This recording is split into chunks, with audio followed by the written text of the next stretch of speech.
absolutely convinced that the main source of hatred in the world is religion and organized religion.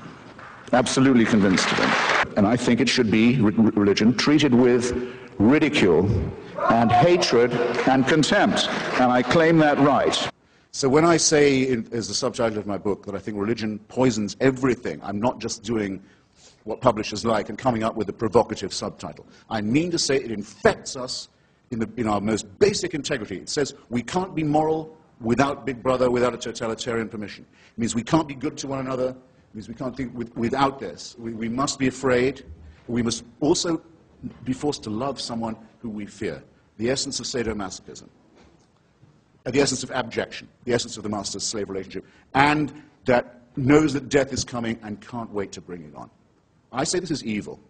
And though I do some nights stay home, I enjoy more the nights when I go out and fight against this ultimate wickedness and ultimate stupidity. Is it not the case that the spread of Christianity, about which you spoke so warmly and affectingly in your opening remarks, attributing it to the innate truth of the Bible story, was spread by that means, or because the Emperor Constantine decided to make Christianity the official religion of the Roman Empire? Which, in your view, contributed more to the spread of the faith? The Holy Spirit. I rest my case. You give me the awful impression, I hate to have to say it, of someone who hasn't read any of the arguments against your position ever. So what if God actually exists, sir? Would he not have been good to you? No. He wouldn't. Because if that were true, it would mean I had an eternal supervising parent who would never die and let me get on with my life, never let me grow up, would keep me under surveillance. But you have, sir. And supervision every minute of my life, but you constantly asked me to be thanking and praising him. Yeah, I think it would that be wasn't part like, of the it would be like scenario. living in North Korea. I think it would be a horrible outcome. Well, not sure that God is Kim Jong-il, but what if what I said is true? Well, Kim Jong-il, he has a different opinion. Let's say that the consensus is that our species, we being the higher primates, Homo sapiens, has been on the planet for at least 100,000 years. In order to be Christian, you have to believe that for 98,000 years, our species suffered and died, most of its children dying in childbirth, most other people having a life expectancy of about 25, dying of their teeth, famine, struggle, bitterness, war, suffering, misery, all of that. For 98,000 years, heaven watches it with complete indifference. And then 2,000 years ago thinks, that's enough of that.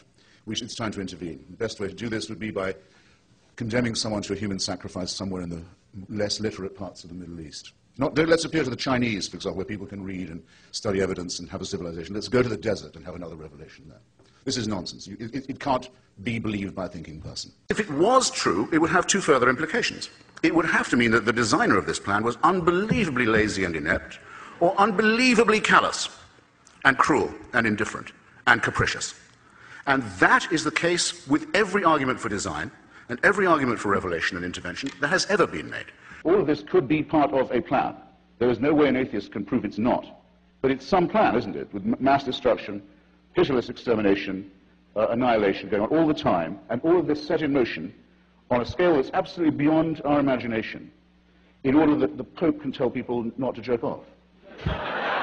In his comment, one of the few he's made, on the institutionalization of rape and torture and maltreatment of children in Catholic institutions, he said, it's a very severe crisis which involves us, he said, in the following: in the need for applying to these victims the most loving pastoral care. Well, I'm sorry. They've already had that. The rape and torture of children is not something to be relativized. It's not something to be excused as a few bad priests. It's the crime that cries out for punishment. It's the thing that if we were accused of on this side of the house, we would die rather than admit. And if we were guilty of it, we'd kill ourselves. Your view would be the same as mine, that child sacrifice is reprehensible, would it not? Did Abraham think child sacrifice was an okay idea? He obeyed God and God intervened. The ultimate question is, does God think child sacrifice, since he sent his own son to be the ultimate sacrifice? Well, he appears to be in favor of it. He does appear to be in favor of it, but in context. You and I agreed that we were not. I'm asking.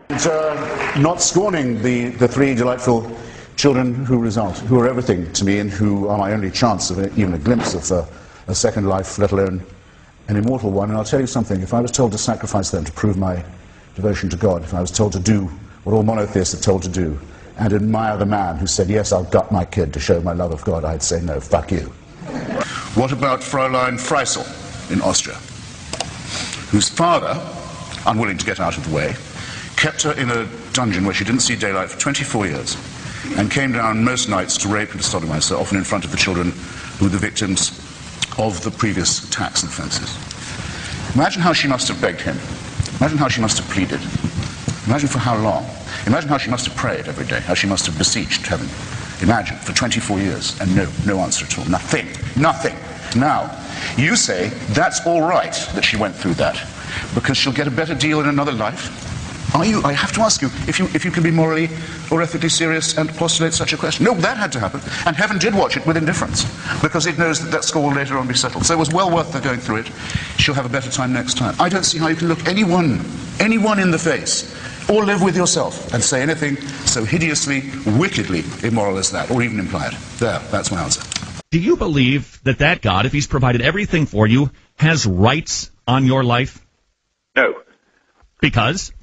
Why should he? What gives him this right? Because he owns you. He's created everything for you. He's kept you alive. I don't want to be owned, and I don't recognize anyone's right to own me. So ownership is a bad thing? Of people, yes. Oh, okay. It's been widely considered. I mean, I know the Bible does call for slavery, as it calls for genocide, but that doesn't make it right. It is a horrible idea that there is somebody who owns us, who makes us, who supervises us, waking and sleeping, who knows our thoughts, who can convict us of thought crime, just for what we think, who can judge us while we sleep for things that might occur to us in our dreams, who can create us sick, as apparently we are, and then order us on pain of eternal torture to be well again. To demand this, to wish this to be true, is to wish to live as an abject slave.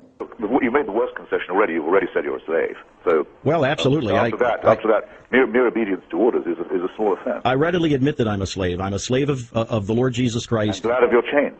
Yeah. Well, it's absolutely fine for you, but you must leave me out of it. I don't want to be told that I have to obey these laws too, or that my children have to be taught this in school, or that laws have to be written to ratify the bizarre beliefs of a cult like yours. Well, but that's the thing I would need you to understand. You're quite sure. happy to believe this. Why can't you keep it to yourself? Why can't you keep your atheism to yourself? Because the religious won't allow me to. Because every time I open the paper, there's another instance of theocratic encroachment on free society, which I won't put up with which I will not put. Well, that's clear. What about the most important minority in the history of the world? Those who have never believed in God, those who believe that an ethical life is possible without religion. We have to be insulted and outraged every day by what we see, what we read. By slaughter and murder. Slaughter and murder and barbarism and insult and superstitious nonsense. We do not reply in kind. We don't say, we'll go and kill you if you go on insulting us like this. Do we get no credit for saying this? When has anyone ever said, what's it like to be insulted as someone who thinks that civilization is a real thing? Why is it always interfaith? Why is it always interdenominational? Why can't we say that all of these cults are equal and equivalent glimpses of the untrue? I know what's coming. I know no one beats these odds. And it's a matter of getting used to that and growing up and realizing that you're expelled from your mother's uterus as if shot from a cannon towards a barn door studded with old nail files and rusty hooks. It's a matter of how you use up the intervening time in an intelligent and ironic way and try not to do anything ghastly to your fellow creatures. I think it will one day be admitted with shame that it might have been in error to say that AIDS is bad as a disease, very bad, but not quite as bad as condoms are bad, or not as immoral in the same way. I say it in the presence of His grace, and I say it to His face. The preachings of His church are responsible for the death and suffering and misery of millions of His brother and sister Africans, and He should apologize for it. He should show some shame. There's another immoral injunction. Go love your own enemies, don't be loving mine. My enemies are the theocratic fascists. I don't love them, I want to destroy them. For condemning my friend Stephen Fry, for his nature. For saying you couldn't be a member of our church. You're born in sin. He's not being condemned for what he does, he's being condemned for what he is. You're a child made in the image of God. Oh no, you're not. You're a faggot. And you can't join your church and you can't go to heaven. This is disgraceful. It's inhuman. It's obscene. And it comes from a clutch of hysterical, sinister virgins who've already betrayed their charge in the children of their own church. I would posit to you, Christopher, that there is no fundamental difference between what the Israelites did to the Amalekites and their surrounding neighbors or enemies than what the United States did justly in going into Iraq. Whether we did it principally for moral reasons, it certainly had a moral... Can you possibly for 1 second be morally serious as a human being and say that? Well, yes, I can. We fulfill what Iraqis did we exterminate? What Iraqis did we enslave? What Iraqi virgins did we keep for our soldiers, having killed the rest of their families? Well, What are you talking about, you're- sir? but That's what I said. You took up all the time for my answer with your long, rather unlettered question. If you want to get good people to do wicked things, you need religion. What do I mean by that? I mean to say that who, when they see a newborn baby arriving in their life, if anyone's ever thought, even myself, well, maybe there is something to this. Look at the perfection of this little bundle. But they say, I tell you what, though, before we go any further, we need to get a sharp knife or stone from somewhere and start hacking away at the genitalia of this little bundle. Because if we don't, we won't be doing God's will. Now, no moral person would do such a thing unless they thought it was divinely warranted. Christopher, I've got to call you down on referring to circumcision as genital mutilation. My son cried more at his first haircut than he did at his bris. And statistically... You weren't doing it right then. Statistically, the only long-term effect that it seems to have on people is it increases their chances of winning a Nobel Prize. I can't find the compulsory mutilation of the genitals of children as subject for humour in that way, or flippancy in that way. What if a Muslim was to say to you just now, my little girl cried more at her first haircut than when I cut off her clitoris? What would you think of me if I was to say such a disgusting thing? That a person as humane as yourself can sit here and think of that as a fit subject for humour shows what I mean. Religion makes morally normal people say and do disgusting and wicked things, and you've just proved my point for me. Well, I want to make it clear in our closing moments here, Christopher. I don't consider you an enemy. I don't consider you... I'm very sorry to hear that. Well, I know, because you want me to be your enemy. You're No, you consider you are my enemy. Well, but you're not my enemy. How are you going to figure that? No, because I don't feel a need to have to silence Christopher Hitchens. Well, you don't have a chance of doing that. I don't mean that at all. But I mean your preachments are evil, and they're a direct threat to the survival of civilization. So if you don't consider me an enemy, you don't know an enemy when you see or hear one. The argument for theism, that not only can we establish this prime mover's existence, but we can show by some form of induction that he intervenes in wars, that he answers prayers, that he cares who we sleep with and in what position, what food we eat and on what days, is a ridiculous proposition. It's a claim to a truth that no primate can claim to make. Primates who claim to know it should be distrusted.